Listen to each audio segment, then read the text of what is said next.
역대하 33장은 남유다에서 가장 악한 왕이었던 므낫세의 악행과 아몬의 악행을 소개합니다. 그런데 왕화 21장의 진술과는 다르게 므낫세가 아수르의 포로로 유배되었을 때 하나님의 얼굴을 구하며 철저히 회개하고 돌이켰다라는 내용을 소개함으로써 포로기 후에 이스라엘 백성들이 어떻게 하나님께 돌아와야 하는지를 말씀합니다. 그러나 므낫세의 뒤를 이은 아몬은 그의 아버지와 비슷한 악행을 저지르지만 끝까지 하나님께 회개하지 않습니다.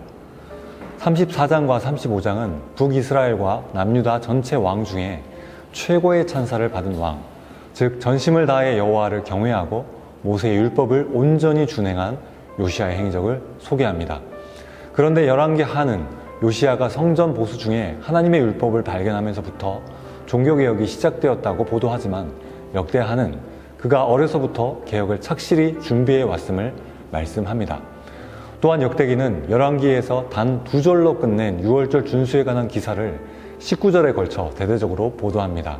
그리고 요시야의 종교개혁이 남유다에만 국한된 것이 아니라 전체 이스라엘을 정화시키며 새롭게 한 놀라운 사건임을 밝힙니다. 마지막 역대하 36장은 유다 말기의 4명의 왕들에 대한 기록과 고레스 칙령에 근거한 회복의 소망으로 결론을 맺습니다. 역대기 저자는 36장에서 유다의 멸망으로 역대기를 마무리하지만 고레스 왕의 칙령을 통해 포로된 백성들이 돌아온 희망과 새로운 이스라엘을 세워갈 사명이 있음을 제시해 줍니다. 이제 우리 함께 역대하 33장부터 36장 말씀을 읽겠습니다.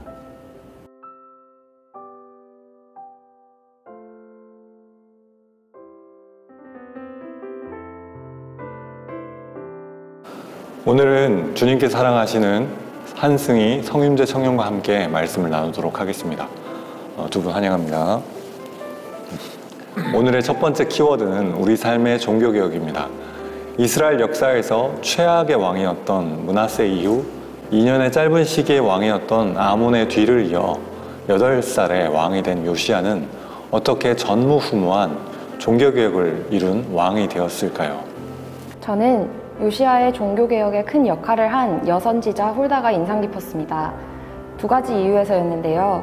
첫 번째는 훌다가 여성 선지자였기 때문입니다. 성경에는 여성 선지자가 손에 꼽을 만큼 굉장히 적게 등장합니다. 아무래도 당시에는 여성의 지위가 매우 낮았기 때문이겠죠. 그러나 이러한 시대에도 하나님께서는 훌다라는 여선지자를 통해서 일하고 계셨고 하나님만을 온전히 신뢰했던 요시야도 훌다를 인정하고 그를 통해 하나님의 음성을 들었습니다. 담대히 하나님의 메시지를 전달한 훌다를 보며 저는 현 시대의 여성 리더들에 대해 생각해 보았습니다. 남녀 평등의 개념이 확대되면서 사회에서 여러 변화가 일어나는 것을 목격합니다. 그러나 주위를 둘러봤을 때 아직은 여성의 역할이 많이 제한되어 있고 어쩌면 제 안에서도 그런 부분들을 당연하게 여기고 있다는 것을 깨달았습니다. 단적인 예로 저는 여성 목회자들과 장로님들을 보면 아직은 조금 낯설게 느껴지는 것 같습니다. 그러나 우리가 어떤 특정 역할과 자리를 성별에 따라 구분지어 생각하는 것은 오늘 본문에서도 볼 수 있듯 여성과 남성 모두와 함께 동역하시는 하나님의 역사와는 대조된다고 생각됩니다. 이러한 여성의 리더십을 제 개인의 삶에서 어떻게 적용할 수 있을까요? 주님의 인도하심 아래에 남성과 여성 모두 한 공동체와 사회를 이끌 수 있는 충분한 역량을 갖추고 있다는 점을 인지하고 보내주신 자리에서 최선을 다해야겠다고 다짐하게 됩니다. 그리고 주위에 이러한 시각을 지속적으로 공유하고 독려함으로써 우리 모두가 성별에 구애받지 않고 주님께서 부르신 그 자리로 담대히 나아갈 수 있기를 바랍니다. 요시야는 어린 나이에 왕이 되어서도 하나님 앞에서 정직한 길을 따라 우상을 터파하고 유월절을 지키는 등 말씀을 따라 나라를 개혁한 사람입니다.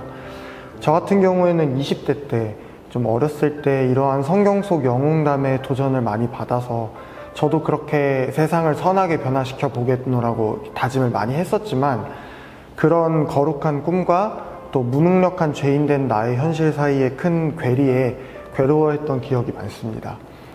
이제 30대가 되어 보니 뜨거운 열정이 벽에 부딪혔던 기억들이 쌓이고 이제는 세상의 문제들을 볼 때 어떻게 현실 속에서 부드럽고 마찰 없이 죄짓지 않고 처세할지에 대한 고민을 더 많이 하는 것 같다는 반성을 하게 됩니다. 그리고 이런 상황 속에서 20대의 뜨거웠던 기도와 은혜 속에 했던 결단들이 한낱 어린 시절에 알맹이 없는 뜨거움에 불과했을까라는 생각을 하게 되기도 합니다. 여기서 한 가지 질문을 하게 됩니다. 하나님을 경외하는 신앙으로 나라를 개혁한 요시야는 어떻게 그거를 해낼 수 있었을까? 국민들의 생활 속에 자리 잡은 우상 숭배 문화와 또 잊혀진 여호와 신앙은 왕이라도 쉽게 바꾸는 것은 불가능했을 것 같습니다. 그런데 요시야는 먼저 우상 파괴부터 시작합니다. 우상은 나를 살게 하시고 보호하시며 인도하시는 유일한 의지가 되신 여호와 하나님을 대신에 내가 의지하는 모든 것들입니다. 그 모든 것을 파괴한 것입니다.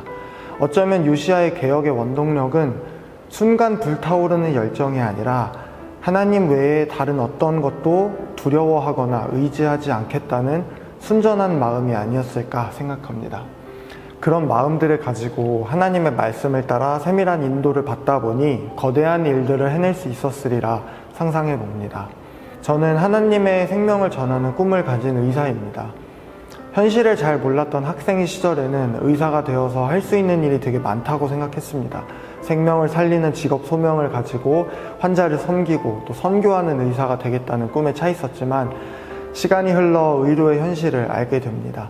생명을 살리는 큰 대의가 자본과 시스템에 부딪혀 희생되는 경우들을 보게 되고 또 그러면서 많은 의사들이 자신의 잠과 식사를 희생하며 자신이 비판하는 거대 시스템의 일원이 되고 있는 것을 봅니다. 이런 현실 앞에서 복음을 전하는, 선교하는 의사의 꿈은 때로 사치인 것처럼 느껴지기도 합니다. 이때 저에게 필요한 것이 오늘 하루만이라도 하나님만을 온전히 의지하자는 태도라고 생각합니다. 때로는 재물이, 때로는 내가 추구하는 멋진 대의가 나의 우상이 될 수 있으니 그런 것들에 집중하지 않고 오늘 하루 하나님만을 의지하며 하나님의 뜻을 행하겠다고 결단하는 겁니다. 그렇게 하루하루가 쌓이다 보면 현실을 돌파하는 하나님의 능력을 언젠가 경험할 수 있다고 그렇게 생각하게 되었습니다. 아멘. 두 청년의 고백이 참 귀합니다. 저는 역대하 34장 말씀, 즉 요시야가 성전에서 율법책을 발견한 부분을 묵상하다가 새롭게 깨달은 부분이 있는데요. 결국 이 시대의 종교개혁, 우리 공동체의 종교개혁은 하나님의 말씀에 갈급한 이들을 적극적으로 찾아내서 그들과 함께 연대하여 적극적으로 성경을 읽어가며 반응하는 것에서부터 시작될 수 있다라고 생각됩니다. 즉 우리 삶의 종교개혁은 공동체가 함께 말씀에 전심으로 반응할 때 시작될 것입니다. 이어지는 두 번째 키워드는 유월절의 은혜입니다. 사사시대 이후부터 요시야 때까지 백성들은 유월절을 잊고 있었습니다. 그러나 요시야는 말씀을 적극적으로 읽고 온 백성에게 낭독시키고 듣게 하였기에 종교개혁을 철저히 단행할 수 있었고 율법에 명령된 대로 대대적으로 유월절을 지킬 수 있었습니다. 역대하 35장 말씀을 보며 저는 유월절의 의미를 다시금 되새기게 되었습니다. 성경은 요시야가 지킨 유월절이 예언자 사무엘 시대 이후 처음이라고 기록합니다. 저는 남유다가 곧 멸망해가는 와중에 35장 대부분이 유월절 준행에 대해 기록한 것이 의아했습니다. 그러나 말씀을 묵상하며 유월절 사건이 이스라엘에게 그리고 하나님께 아주 중요한 부분이었겠다는 생각이 들었습니다. 왜냐하면 계속해서 여호와 보시기에 악을 행했던 남유다의 왕들과 그들이 세운 우상을 섬기며 하나님을 잊고 살던 온 이스라엘의 백성들이 말씀 안에서 하나 되고 하나님을 기억하는 공동체로 전환된 사건이기 때문입니다. 이 유월절 사건은 예수님이 오심을 기다리는 대림절을 보내는 우리에게도 의미가 있다고 생각됩니다. 유월절 어린 양의 피로 찬양의 가사 중 이런 부분이 있죠. 난 주 보혈 아래 있네. 그 피로 내 죄 사했네. 하나님의 긍휼 날 거룩해 하시었네. 이처럼 우리는 이제 요시야 때와 같이 특별한 제사를 드리지 않고도 예수님으로 인해 제사함을 받았습니다. 요즘 순간순간 보이는 세상의 것에 매몰되고 자꾸 내 머리로 내 길을 계획하는 고집센 저에게 하나님께서 역대하 본문을 통해 회개하고 하나님의 은혜를 돌아보며 하나님의 주권을 기억하게 해주셔서 감사드립니다. 요시야의 유월절 준행의 사건을 읽으면서 저는 우리가 돌아가야 하는 신앙의 본질이 무엇인지 묵상하게 됩니다. 유월절은 출애굽 당시 모든 이들이 마주했었어야 하는 죽음과 멸망을 어린 양의 피를 힘입은 사람들만이 피할 수 있었던 사건입니다. 그리고 그것은 하나의 절기가 되어 지속적으로 정기적으로 기념하여 되새겼어야 하는 신앙의 중요한 기둥입니다. 그러나 우리는 비본질적인 많은 것들을 신앙과 연결시키려 합니다. 저만 해도 일단 통장 잔고, 몸의 건강, 인간관계 등이 너무 중요한 사안이다 보니 이런 것들의 성공과 실패가 마치 나의 현재 신앙을 나타내는 수치인 것처럼 생각하게 될 때가 많습니다. 물론 인생의 다양한 사건을 하나님께 맡겨드리는 것이 중요하긴 합니다만 절대 변하지 말아야 할 것, 매일같이 기념하며 돌아보아야 하는 신앙의 핵심이 있다는 겁니다. 그것이 바로 유월절의 정신, 예수 그리스도입니다. 나는 죽는 것이 마땅한 죄인이라는 것, 그리고 이 심판을 대신 당하신 어린 양을 통해 나는 부활 생명을 얻었다는 것을 우리는 정기적으로 절기마다, 더 나아가 매일 반복해 되새겨야 할 것입니다. 요시야의 개혁처럼 우리 안에 잊혀진 유월절의 정신이 매일같이 되새겨지는 회복이 있기를 소망하고, 그렇게 우리가 진짜 그리스도인이 되기를 소망합니다. 아멘. 두 청년의 진솔한 증언을 우리 하나님께서 기뻐 받으신 줄 믿습니다. 오늘날의 영적인 무질서함과 타락의 시대를 살아가는 우리에게 반드시 회복되어야 할 것은 바로 절기를 전심을 다해 지키는 신앙입니다. 우리에게 절기를 주신 하나님은 참 배려심이 많으십니다. 만일 우리가 세상의 시간대가 아닌 하나님의 카이로스에 따른 교회력의 절기를 전심으로 지키며 나아갈 때 반드시 우리 삶은 요시야의 때처럼 개혁되게 될 것입니다. 요시야 왕은 영적인 타락의 극치에 빠져 있던 남유다 역사 가운데 하나님께서 명령하신 율법대로 유월절을 정확히 그리고 성대하게 지킴으로써 어린 양의 보혈을 통한 출애굽을 기념하는 절기가 온 이스라엘의 근원이며 첫 시작임을 공표합니다. 마찬가지로 하나님은 대림절을 통해 저물어가는 한 해를 그리스도 예수 안에서 정리하게 하시며 동시에 새로운 한 해를 예수 그리스도의 탄생을 통해 힘차게 열어가도록 인도하십니다. 이 대림절 동안 핸델이 지은 메시아를 깊이 감상해 보시길 바랍니다.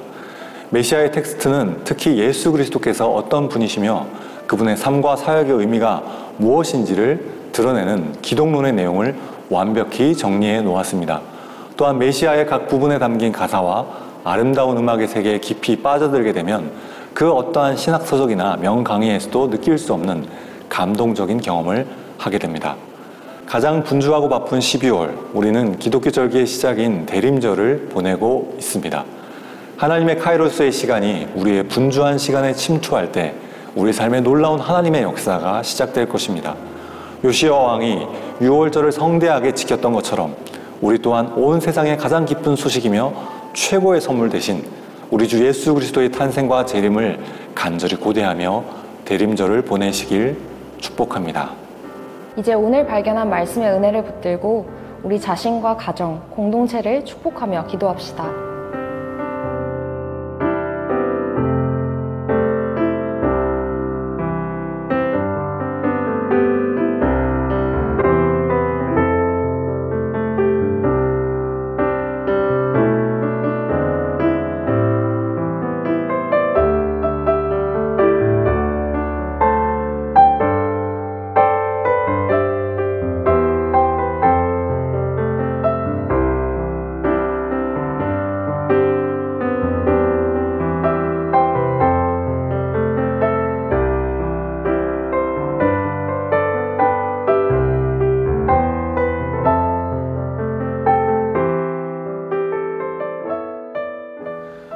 주께서는 신실하시니 여러분을 강하게 하시고 악한 자로부터 보호해 주실 것입니다.